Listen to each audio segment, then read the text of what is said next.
Remember the first study I mentioned where I said Jews were only 1% smarter, right? On average, when you considered all of the information. So what that meant, if you were going to get a standard deviation higher, that meant on some tests they had to be scoring unusually good, and on some tests they had to be scoring unusually poorly. They were scoring unusually poorly on the nonverbal reasoning tests.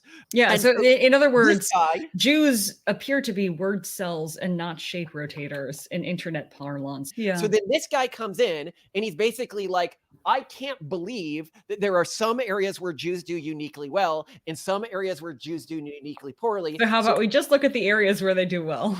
Yeah, let's redo the battery, but only include the tests where I know from the previous data that they're doing well. Problem solved, Malcolm. Problem solved. Yes. Oh, I want to be clear. The core guy who did this research that was cherry-picked using only verbal scores, Richard Lynn, in his words, the only representative study ever conducted other than his own was that other study that we were looking at, okay? So it's not that we're cherry picking, we're using the studies that he is pointing to. The strongest data-backed claim that a person can reasonably make about Jewish IQ differences is that Ashkenazi Jews have a marginally better verbal IQ and math skills, which is offset by marginally lower visual spatial intelligence and reasoning. Would you like to know more? Hello, Simone. I am excited to be talking to you again today.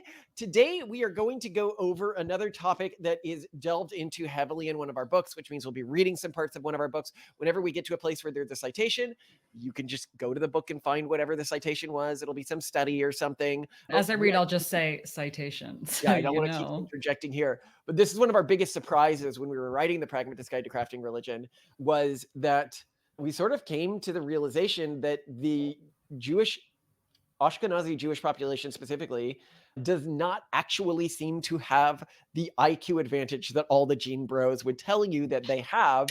And there has been some intentional misrepresentation of data in this area. And from a cultural perspective, that's really interesting because it means that their cultural success has more to do with cultural practices and a natural advantage. Which is much more interesting to talk about because culture is what we have control over. Yeah. All right. Jump into it, Simone. When we started writing this book, we were fairly certain that Jews were smarter than other groups, either at a cultural or genetic level. Anecdotally, we like to think we associate with disproportionately intelligent people as gauged by notable professional achievement and have no reason to mostly be friends with Jews. Yet a huge chunk of our friends are either Orthodox Jews or secular Jews. Objectively, Jews win Nobel Prizes at a rate 100 times higher than would be expected given their population levels. Among the highest ranked chess players, 51% have at least one Jewish parent. This is not something that could be easily explained by nepotism. Jews are represented among the world's richest people at a rate 100,000% higher than would be expected. They make up 19% of the Forbes 200 richest list and 0.19% of the world population. Citation. Jews are overrepresented in Congress and the Senate at a rate of about 400% higher than one would expect based on their population in the United States. Another citation there. Jewish success is plain for anyone to see. Jews are dotted in positions of power throughout our society at a rate that would not be expected, given that they only make up 2% of the US population. Consider, for example, that as of this book's creation, 41.61% of Joe Rogan's political guests have been Jewish, and 20.27% of his science guests have been Jewish. We had a little game that we used to play when we would do parties in New York, where we'd be like, okay, how many people here at the party are Jewish? Because we're not inviting people to be Jewish. Remember, it was always like at least 50% of the people. Sometimes there would only be like 2 people in the room who weren't Jewish. And we are not disproportionately, intentionally associating with Jewish individuals, which to me indicates, for whatever reason, cultural affinity, anything like that, when we're trying to select individuals who we have judged because who goes to our parties. Like, I'm not friends with people to talk to them. Yeah. Because we don't like friends. Like, I don't want to waste time being friendly with someone, right? I would only invite somebody if I thought that they were either going to be useful to our career or useful to our mission of changing the world. And so we're looking or interesting.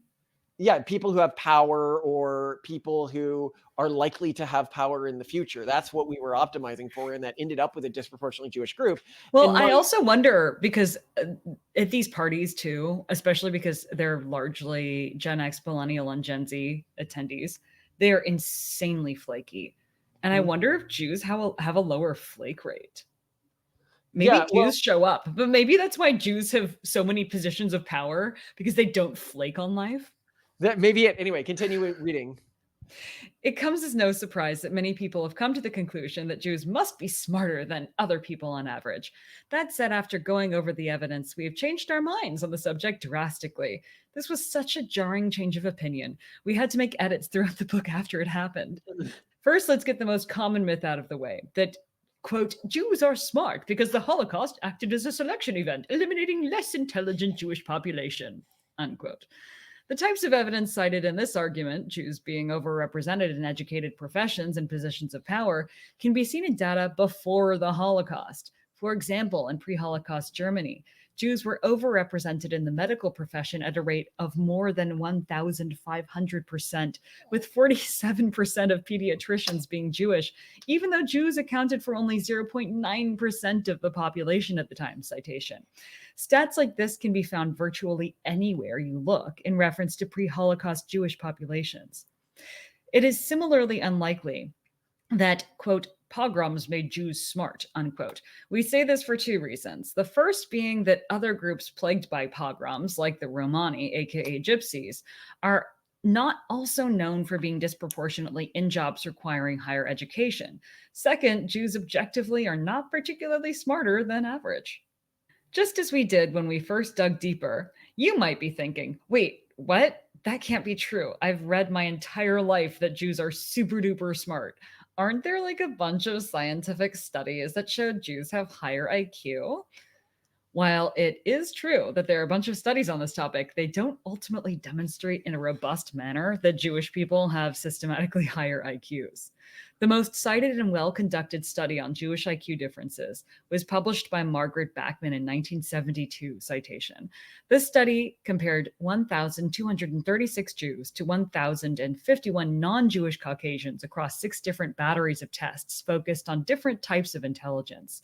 It found that Jews had an average score of 51.88 across all test categories, while Caucasians had an average score of 51.22. That's a 1% difference. Note, Bachman also did a preliminary study in 1970 that people sometimes cite, but it only looked at 65 Jewish boys, so we are ignoring its citation. You want to comment on that? No, because it gets really interesting in just a second. What is wild is that people will frequently cite Beckman's 1972 research as proof that Ashkenazi Jews have a higher than average IQ. They do this by only mentioning the 2 of those 6 areas in which Jews outperformed their populations, verbal and math, while ignoring the parts where they underperformed, then generalize that score, creating the illusion of some big intelligence difference. But that is objectively not what the study says. If So it, I love that people will go to this study and they'll be like, this is proof that Jews are like 30% more intelligent because they did 30% higher on this one test. And it's like, yeah, but what the study said is they were 1% more intelligent, not 30% more intelligent. You just left. How did it get to the 1%? It's because the tests were being considered together. yeah. And you'll see where people start manipulating the data here to trick people. Continue.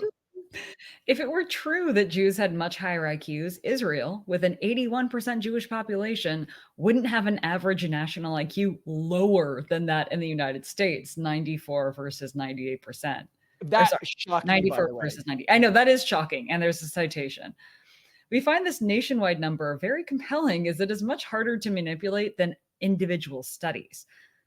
As Ashkenazi Jews make up almost half, 44.2%, of the Jewish population in Israel, it is preposterous to assert that they sport an average IQ over a standard deviation above what the general population.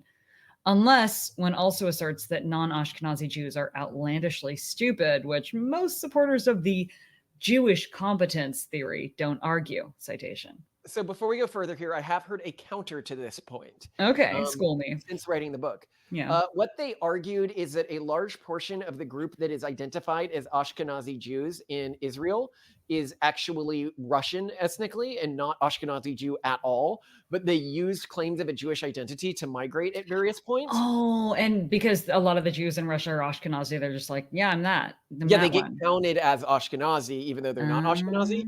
However, Um, I think when taken into account along with the rest of the evidence we're gonna discuss in this particular piece, you'll yeah. probably come to the point that, no, they're just not particularly smarter. And keep in mind what this would mean here. If you have an 81% Jewish population and 44.2% of that population of that 81% is Ashkenazi Jews, right? Mhm. The rest of the population, and you get this number that people claim, which I often hear, Ashkenazi Jews are about 1 standard deviation higher than the general population. Right. You would need the rest of the population in Israel To to be be like, like a standard deviation and a half yeah, dumber than the insanely average dumb. American. They would need to be like insanely dumb, like Sitting on the street mentally handicapped drooling. for that number to come out the way. So it's just not likely. Yeah, womp womp. Wah, wah. I shall continue then. In fact, one of the core champions of the Ashkenazi high IQ theory, Miles Storfer, argued in his book Intelligence and Giftedness that Sephardic Jews, who make up most of the other half, 44.9% of the Jewish population in Israel, citation, have an average IQ of 111. If this were true, even if all non Jews in Israel were mentally handicapped, you still couldn't get an average IQ of 94 for the nation. Well, So Beckman's hold on. I really want to point out the actual insanity of this. yeah, that's Okay, yeah. that you could get that you have a country that is 81% Jews who are supposed to be, about a standard deviation above the normal IQ, right? Or American IQ, right? And then another group that is an average IQ of 111. And somehow that country has an average IQ of 94. Well, what you missed, How? Malcolm Collins, was that everyone's pet goldfish in Israel is counted as a citizen. You would literally need that to be the case You to get a really would number know. close to that. It seems like that. Okay, I shall go on. Well, Beckman's 1972 paper is the most cited peer-reviewed article on this topic, being cited 252 times at the time of this book's publication. Another well-known researcher in the space is Richard Lynn.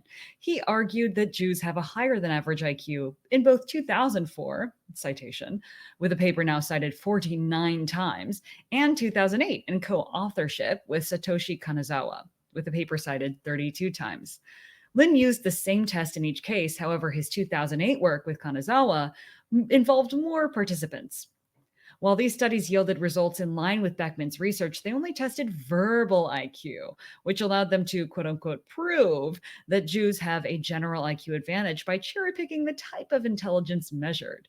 We suspect Lin chose to be intentionally manipulative as he specifically cites Jews getting low nonverbal reasoning scores as motivation for his research. Quote, but these are so variable and in some instances so low as to raise doubts about their credibility. It is difficult to credit that Jewish sample could have a nonverbal reasoning IQ of 91.3 and at the same time a mathematical IQ, quantitative reasoning in the McGrew and Flanagan taxonomy, of 109.7.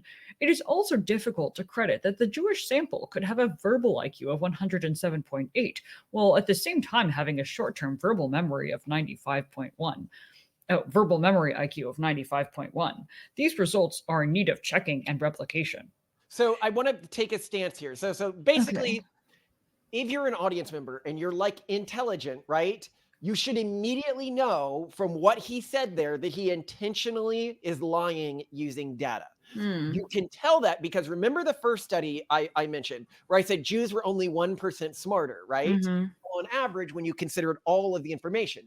So what Mhm. that meant, if you were going to get a standard deviation higher, that meant Mhm. on some tests they had to be scoring unusually good, and on Yeah. some tests they had to be scoring unusually poorly. They were Yeah. scoring unusually poorly on the nonverbal reasoning test.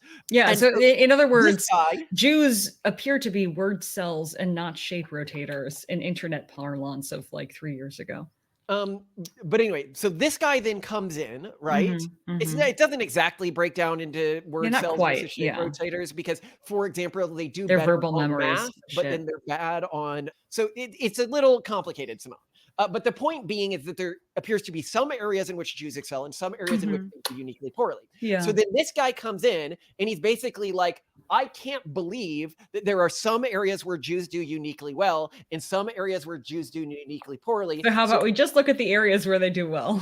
Yeah, let's redo the battery, but only include the tests where I know from the previous data that they're doing well. Problem solved, Malcolm.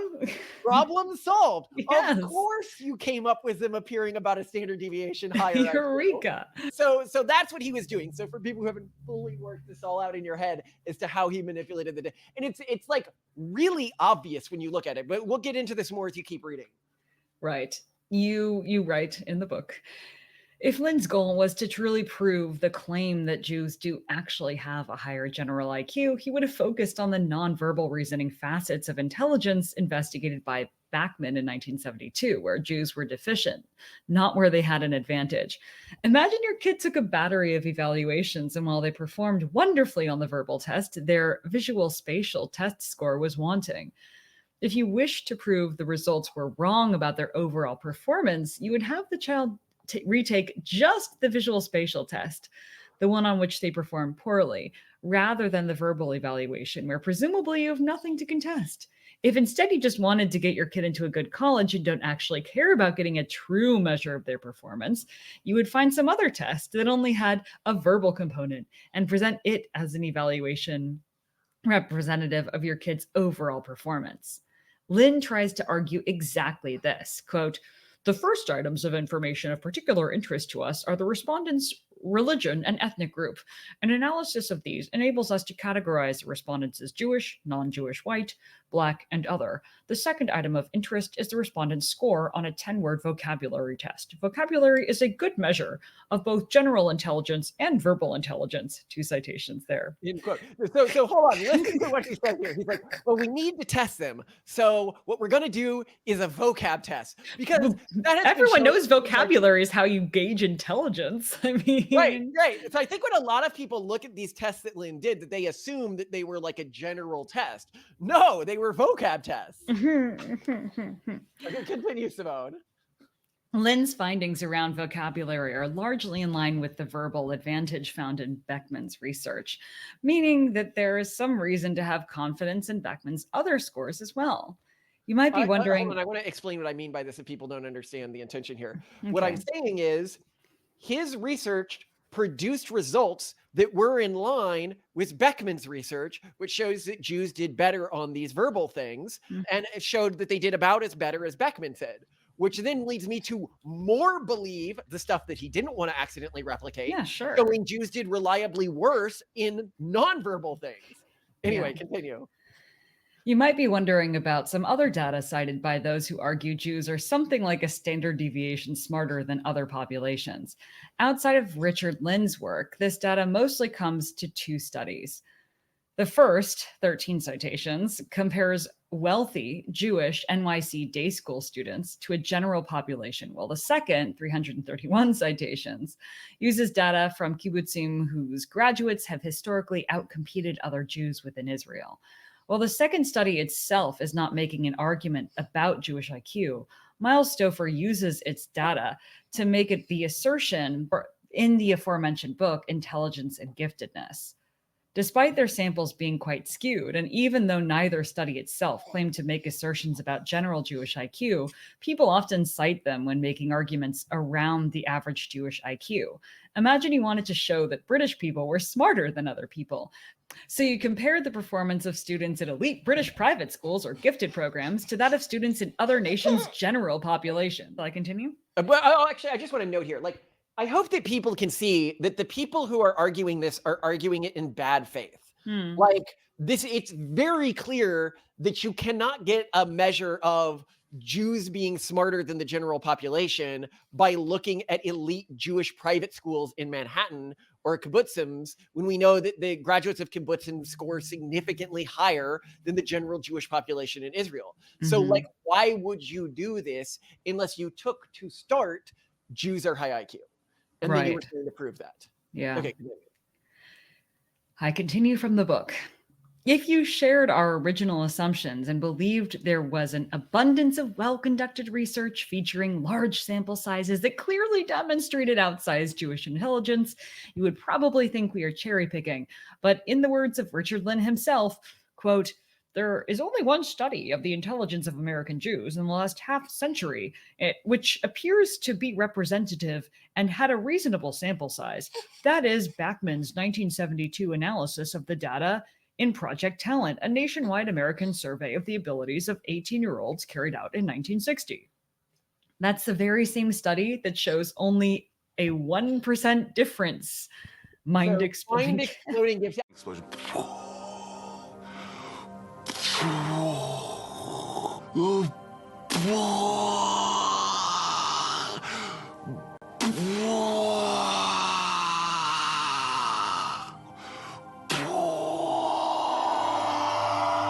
So I want to be clear. The core guy who did this research that was cherry picked using only verbal scores, remember that we've been talking about, who's intentionally manipulating data and is the core advocate of Jews having a higher general IQ, Richard Lynn, in his words, the only representative study ever conducted other than his own was that other study that we were looking at. Okay. So it's not that we're cherry picking, we're using the studies that he is pointing to. Do you want me to continue here? Or? Oh, I'll go ahead. You see similar things wherever you look. While Jews are not compared to a Caucasian population in a 1965 paper by Gerald Lesser, Gordon Pfeiffer, and Donald Clark with a whopping 657 citations, Table 12 indicates that Jews only outperformed Chinese participants on verbal, 90.35 to 71.09, and math, 28.50 to 27.79, and skill come in below Chinese participants on reasoning, 25.21 to 25.94, and visual spatial, 39.71 to 42.51 skill. Hold on. I want to take a quick note here so that people get this is why I say don't go for the word cell versus shape rotator thing. Yeah, because of this Usually weird math is included in shape rotator skill sets, and that's not really the way it works. Jews seem to have uniquely good memories around stuff like vocabulary. They seem to be uniquely good at verbal, like sophistry, and they seem to be uniquely good at math, but uniquely bad at general reasoning and uniquely bad at spatial reasoning. So relatable, man. so it's more of like a general reasoning problem and not i.e. they would be very good at convincing someone of something, Yes. very good at doing math and mathematical proofs, but they would have a harder time. This is on average, we're just going over the data here. I'd say checking if the thing that they're convincing the other person of is actually true. Anyway, continue. Greta Adeval, Albert Silverman, and Edward McGough report in a 1970 research paper, which has been cited 22 times, that when Jewish college freshmen were given a 10-test battery of perception skills, Jewish student performance was significantly below that of non-Jewish classmates when participants with matching SAT scores were compared. So this gets really, really interesting here. So they gave them a battery of perception scores, right? But they correlated their otherwise IQ, i.e. their general IQ, by using the SAT scores, and found that they had weighed lower on this perception score compared to the general population. Anyway, continue. Probably the most compelling evidence suggesting a higher Jewish general intelligence comes from the bell curve, which contributes evidence to the NLSY, National Longitudinal Surveys, dataset to the debate, though it does admit that, quote, we cannot be sure that the 98 Jews in the sample are nationally representative, unquote, and that the, quote, source of the difference is concentrated in the verbal component, unquote. So here I would note, like everywhere you look, this isn't like one study or something like this or one person. Everywhere, all of these independently conducted things measured in different ways are showing not a general IQ advantage among Jews, but a verbal IQ advantage and a deficit in other areas. Well, which is, it's kind of why any sort of, we'll say like racism based or group based a bias, like this group is worse or better, seems so dumb to me, because we're different. We have lumpy skill sets, and that's a good thing. Yeah, I Oh, I I think that this is a huge mistake that individuals make when they're looking at group differences tied to genetics, and hmm. they try to be like, "This is the smart group, and this Yeah. is the dumb group," when really it appears to be that some groups have more talent in parts of their brains that are tied to specific outcomes, Yeah. and that can lead to like, for example, I think it would be pretty hard to argue that Black Americans don't seem to have some sort of cognitive advantage when it comes to music. When you look at the number of top selling musical artists in the United States Well, who and like, are yeah, verbal delivery, poetry. Yeah, there's a whole bunch of stuff that is, where they yeah, seem to have there a just seems pretty to be like overrepresentation in those spheres. well, an Yeah. overrepresentation, which to me belies some form of either cultural or genetic advantage, Yeah. but that we need to get away from this idea of like genetic intelligence or genetic non-intelligence. Yeah. And I think that this helps us do that, where we can see that some bad actors, because I actually suspect what's happening here is that the human brain likely has to do trade-offs when it's making an average population uniquely specialized in one area that ends Mm, up hurting that population on average within other areas. mm, Specifically, otherwise, like, why wouldn't all humans have that advantage, right? mhm. It's because the easy ways from a biological perspective to gain that advantage likely caused a trade off, historically speaking. Yeah, different groups and different geographies with different resource and limitations are going to have different selective pressures, which will lead to different lumpy skill sets. It's Exactly. And I duh. think that as we can recognize this, we can get better at getting away from this racialized idea, which is a huge problem where people are like, oh, you are selecting for certain phenotypes of like in your kids. The problem I have with genetic selection is everyone's going to select for the same stuff. And it's like that's objectively not true, especially Mhm. because you're making trade-offs. So one population might be selecting for certain types of verbal intelligence, and one population might be selecting for specific types of spatial intelligence. And it might turn out that selecting for one directly negatively affects the other, which is what I think we're seeing in the data here. Totally. Continue. After conducting an extensive search, the only other research we found that supports the Jewish competency hypothesis with IQ data are two papers, both published in 1976. What's with this subject in the 1970s, right? One by Julius Romanoff, who has only been cited by five other times, suggests an average Jewish IQ of 115. The other, cited 42 times by Victor Cicerelli, compared Jewish sixth grade students to those representing the general population and found the Jewish participants to have a 7-point IQ advantage. A final source of evidence we have yet to address, but which may prove us wrong, relates to the high IQ correlated polygenic risk scores being higher in Jewish populations. While we find this evidence uniquely compelling, we hesitate to update our beliefs based on this finding alone after seeing so many people misquote and misinterpret research.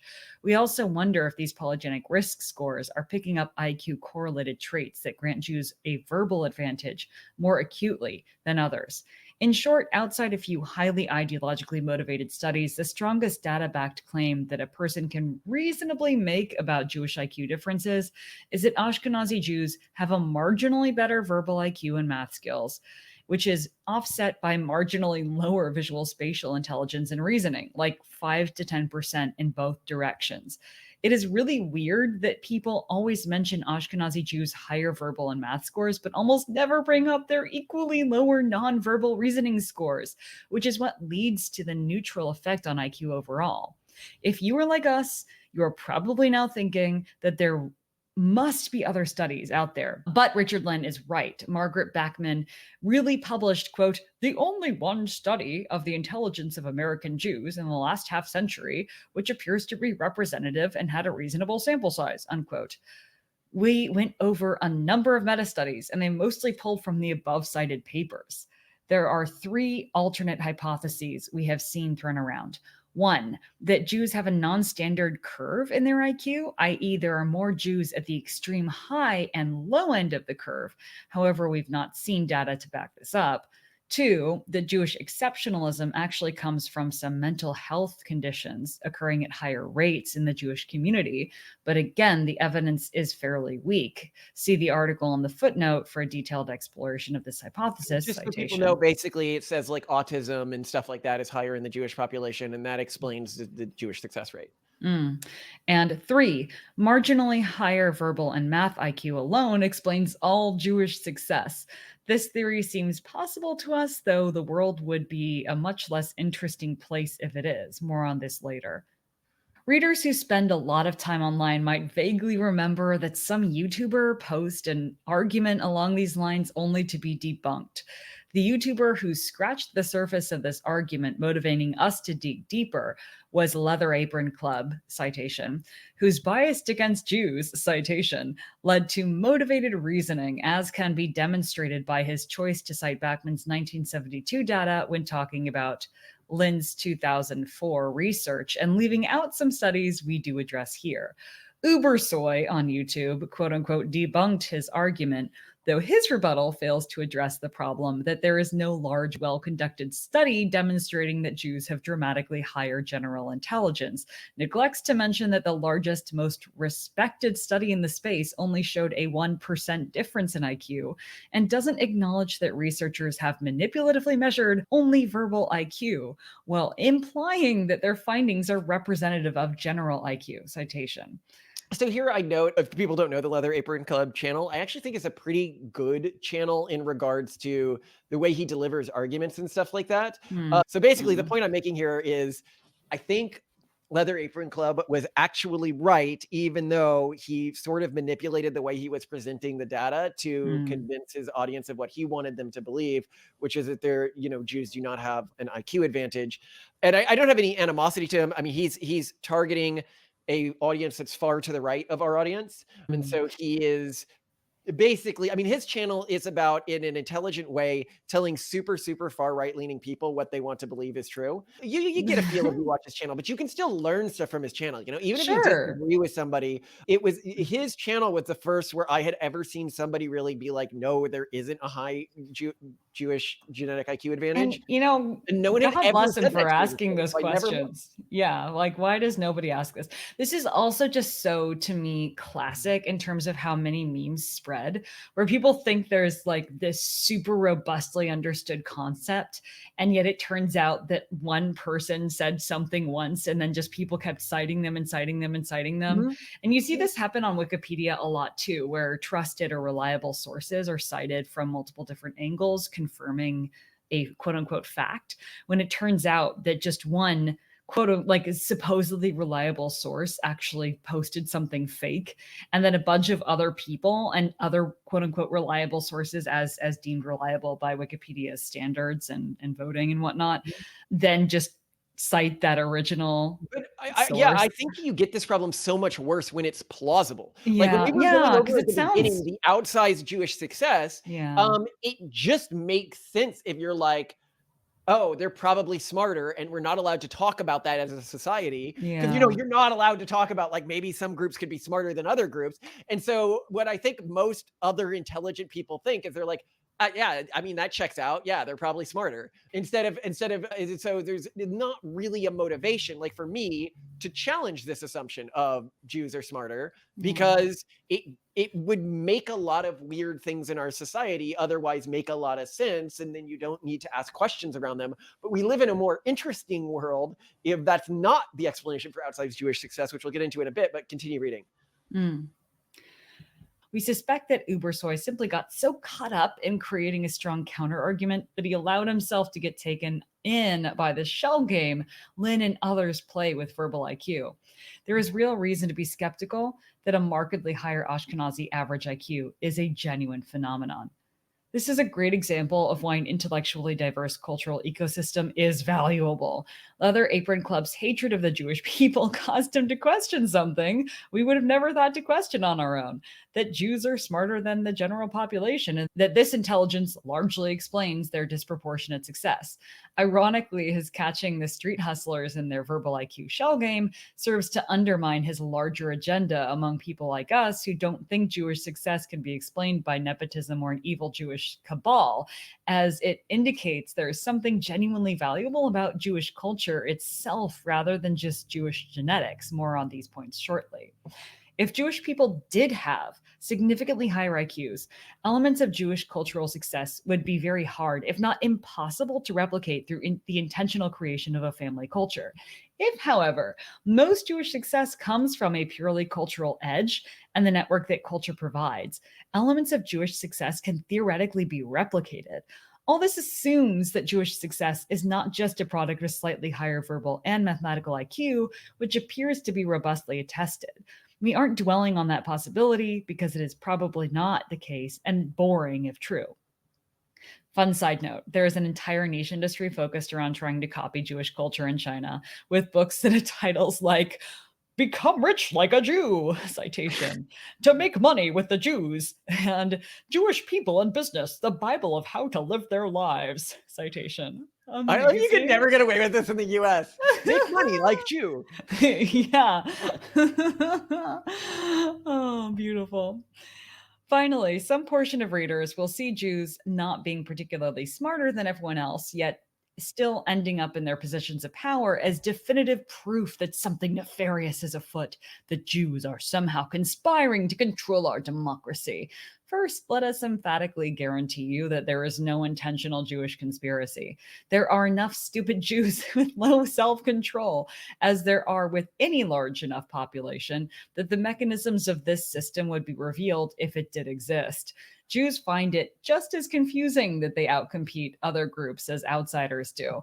There's no shadowy group advancing their careers any more than there is a shadowy group of Catholics slotting church members disproportionately into positions on the Supreme Court. If you're wondering on what authority we can state so emphatically that there is no secret society of Jews controlling the world, read, quote, The Jewish Cabal Theory, unquote, in the appendix. Again, buy our book, The Pragmatist Guide to Crafting Religion, if you want to read this. I've got a note here on the Supreme Court thing because people might not know this, but we had talked about this earlier in the book. 20% of Americans are Catholic, but in the last Supreme Court cycle, when we wrote the book, 80% of the Supreme Court was raised in the Catholic household. So do we take that to mean that there's a shadowy group of Catholics controlling our society? Like, no, I just think that something about Catholic culture, which we talk about what in Catholic culture in the episode about the great replacement that already happened, or how Catholics changed America, I think is what we call the episode. Yeah. It goes into why Catholics do so much better in the legal profession due to cultural and not genetic reasons. Anyway, continue. While Jews do benefit from nepotism, they don't benefit more from it than other groups that share a strong sense of cultural identity, like Mormons and Catholics. We would even go so far as to argue that Jewish networks are less nepotistic and supportive than those belonging to Jehovah's Witnesses and Scientologists. Anyone living in the US has access to these kinds of nepotistic networks through various groups they can choose to join. Heck, these days, the Effective Altruist Community's nepotistic network will help people more than the Jewish network, and it is open to all.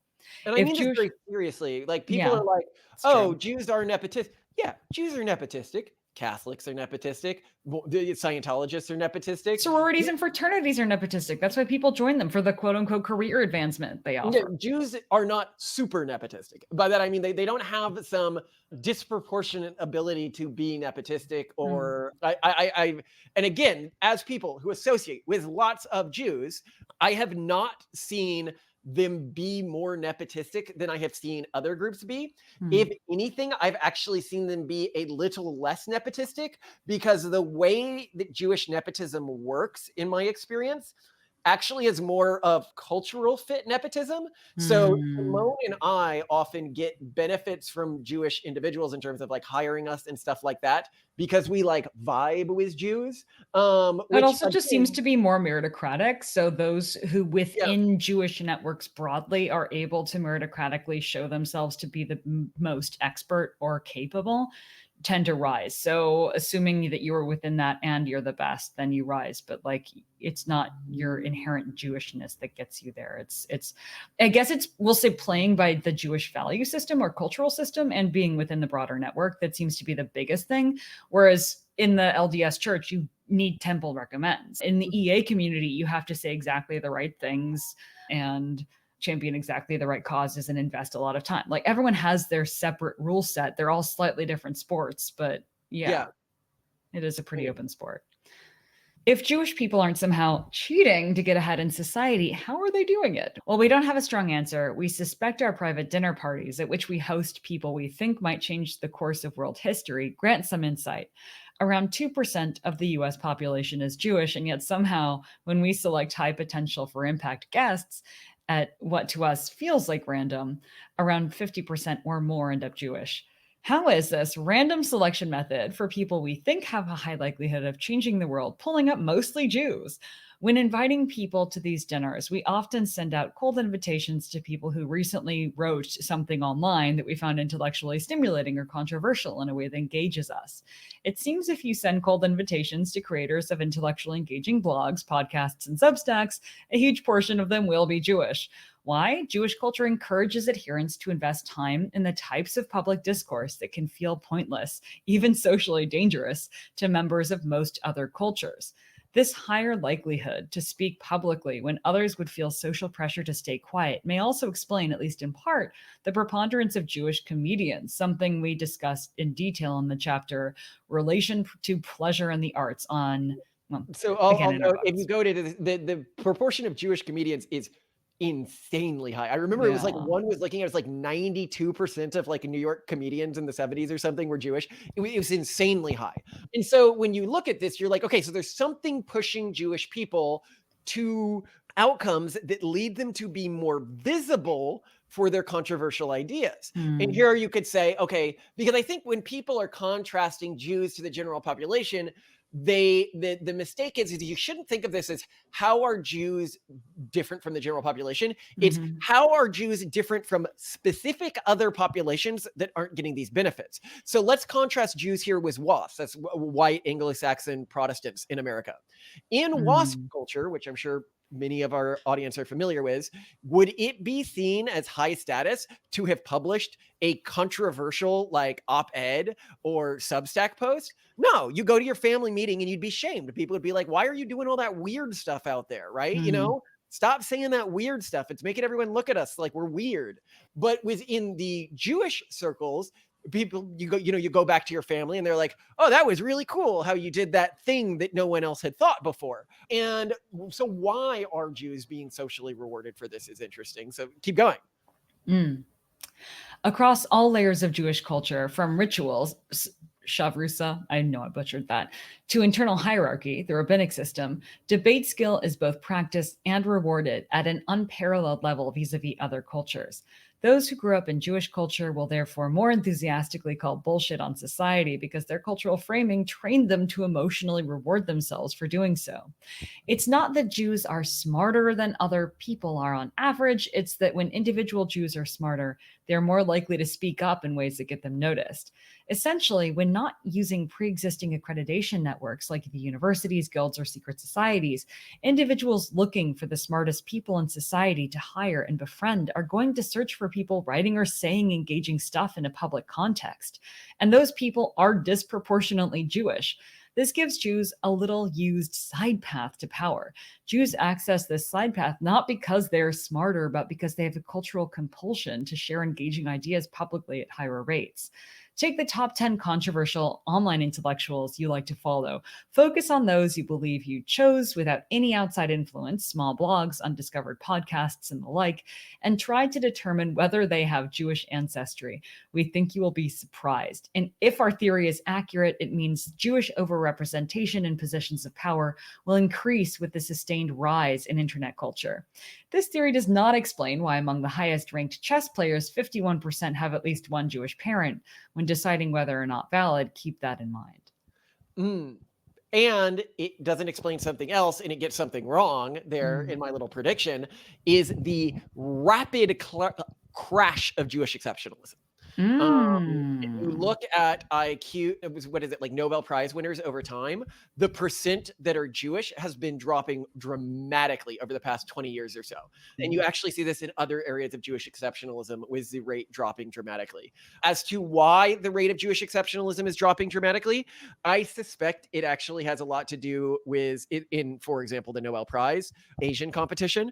It's that over that period, Asian countries that got higher access to nutrition ended up reaching their IQ potentiality, their cultural IQ potentiality, which allowed them to compete in these marketplaces.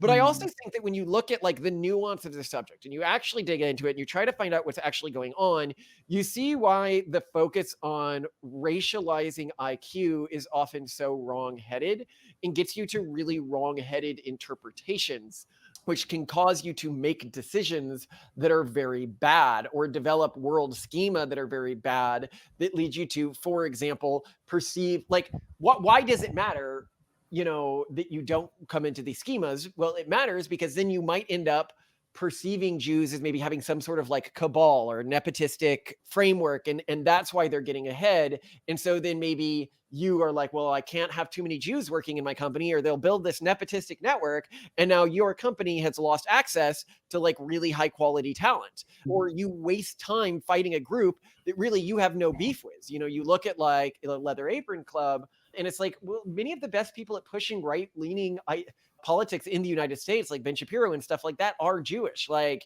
you can't. Yeah, that's my take there. This piece actually then goes much further, talking about Jews and communism, which is to say that Jews are not actually, we have time to read this because you got 10 minutes and then you're cutting off, right? So why don't you read Yeah. this last section? Okay. I actually think this is pretty interesting. In researching this subject, we came across an interesting and widely believed conspiracy theory that Jews were overrepresented among the Bolshevik communists who took over Russia. We say this is interesting as digging into the stats actually presents the opposite question. Why were so few Jews represented among the Bolsheviks? Jews only made up around 3% of highly ranked Bolsheviks. While this is an overrepresentation of Jews, it is dramatically below what one would expect given Jewish overrepresentation in other areas of power. For a deeper, well-sourced discussion of this, check out the Wikipedia article. Citation. In short, it looks like there were far, far fewer Jews in the upper level of the Communist Party than one would expect. Anecdotally, Simone's Jewish side of the family had to leave Russia because they were white Russians, people who fought for the support of the Tsar. We suppose the lack of Jewish support for Bolsheviks shouldn't be surprising based on the fact that the communist government of Russia later specifically targeted Jews to be eliminated as a cultural group. Citation. This should not be surprising given that Karl Marx was wildly anti-Semitic. Quote, "What is the worldly religion of the Jew? Huckstering. What is his worldly god? Money, an organization of society which would abolish the preconditions of huckstering, and therefore the possibility of huckstering would make the Jew impossible," unquote. Marx furthermore complained that Jews were, quote, "reproducing like lice," unquote. While some claim Marx made statements like these in an attempt to hide his pro-Jewish inclinations, as he had some Jewish ancestry, citation, the fact that Marx's goal was the systematic elimination of Judaism as a cultural identity would make such obfuscation conspiratorial in the extreme. Citation there. Citation. But yeah, it's just insane. Like, Yeah. like his first book or something, I think it was his first book, it's one of his books, Karl Marx's, was like The Jewish Problem. Like, communism is not an ideology that is friendly to Jewish individuals or the Jewish cultural group. And it has not had a historically, like if you look at our own government, if you look at the disproportional representation of like Jews in Congress and stuff like that, way, way, way, way above what you had with the Bolsheviks. So it's like, it's just not true. There isn't a connection there. Do you want to keep, you have time to read this last outro here? Yeah. Generally, we would shy away from conversations that attempt to tie an IQ trend to a specific ethnic group, but this particular instance warrants discussion because people use the myth of Jews' higher IQ to dismiss the role Jewish culture plays in their success. Obviously, given the topic of this book, The Pragmatist Guide to Religion, from which we're reading, just a reminder, you should check it out and give it a 5-star review on Amazon. This myth is very important for us to dispel. We shy away from the from the topic of IQ trends as they broadly relate to ethnic groups for two reasons. First, as you can see from the case of claims around Jewish IQ, data used to prove this stuff is often far more shaky than those who would authoritatively share it may imply. And I want Second, to note here because society says you will be shamed and you will be attacked if you publicly mention that there might be IQ differences between ethnic or cultural groups. mm, It leads people to be like, well, I know that if Jews had a much higher IQ than other groups, people wouldn't be allowed to say that, like people in universities and people in positions of power in our society wouldn't be allowed to say that without risk of being fired. So when I hear some random person online say it with authority, it must be true because I know that I wouldn't get it from positions of power, right? But this is the problem you get across sort of this research around race and IQ and stuff like that is because everybody knows that the mainstream power players can't say this stuff. When they see minor people say this stuff, they're like, oh, it must be true because so basically the urban monoculture in shaming talk of this makes the sources that do try to elevate it feel much more believable to your average well-intentioned person. They're just like, oh, well, they must have a higher IQ. It's just we can't talk about it or act as if they do because that could lead to racism or whatever. When the actual truth of all this is much more interesting. totally. Second, even if IQ does vary across ethnic groups, such variation is largely irrelevant as of our generation, and any variation would be totally irrelevant going forward in our species. The idea of one ethnicity being superior to another along any number of measures is nonsensical in a world in which families can create their own vision of the Übermensch in just a few generations through the use of IVG and polygenic risk score selection. Objectively, the more cultural and genetic diversity there is in the genetic pools that uplift themselves through technology, the more robust and safe the future of our species will be. When performing intentional genetic selection at the level of individual genes rather than ethnic groups, the more colors of paint on the palette, the better. Whenever we hear someone talking about ethnic IQ differences, we feel like we just broke into the big bad's lair at the end of an action movie to find him monologuing about the sharpness of the masterfully honed samurai sword he used to win many impressive historic battles, waving it around like a goofus. Bro, we have guns, fully automatic guns. No one cares about your samurai sword. That's great. I Well, mean, I have. Do you're you have such a any great final writer. thoughts on this topic? No, because it is that way. In this It world, is. It's so dumb. It's so dumb.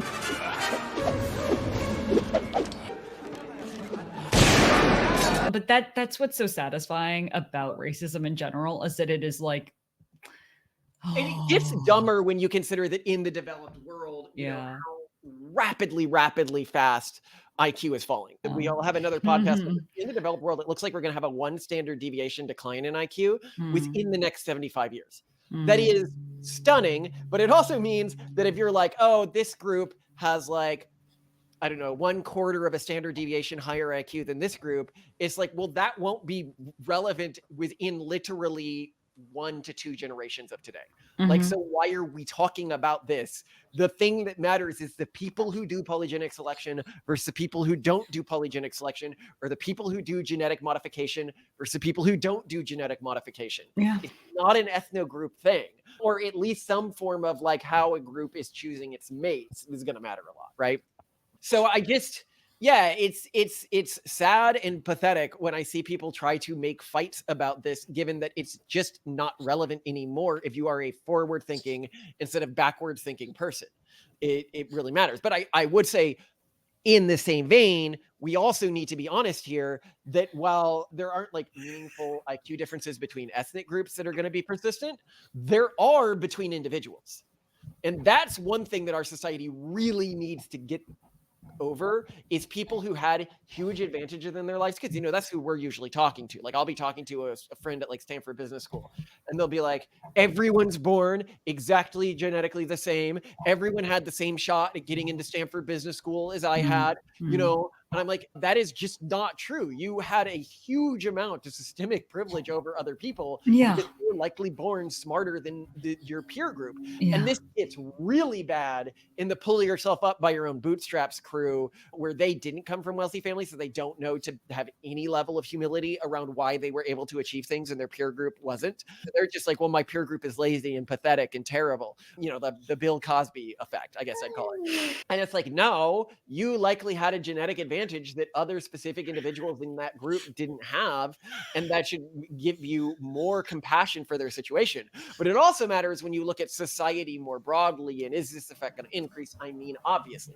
This is the other thing when I say to people, like, as soon as you realize that there's a genetic correlate to IQ, it's like, and you can see that's being really heavily selected against, right? Like the beginning of Idiocracy ain't a joke. As the 21st century began, human evolution was at a turning point. Natural selection began to favor different traits. With no natural predators to thin the herd, it began to reward those who reproduced the most. Having kids is such an important decision. We're just waiting for the right time. It's not something you want to rush into, obviously. Oh shit, I'm pregnant again! I got too many damn kids! There's no way we could have a child now. Not with the market the way it is, no. God, no. Come on over here, bitch! He don't care about you! Well, we finally decided to have children, and I'm not pointing fingers, but it's not going well. Yeah! Yeah! I'm gonna fuck all of y'all! That's my boy!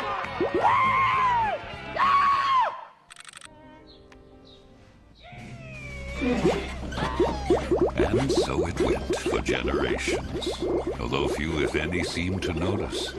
Like that's obviously happening. Like obviously happening if you look at the data, or if you just anecdotally look around you in the world. And this is something that we need to take seriously, because a lot of people are going to suffer and die if we don't. Yeah.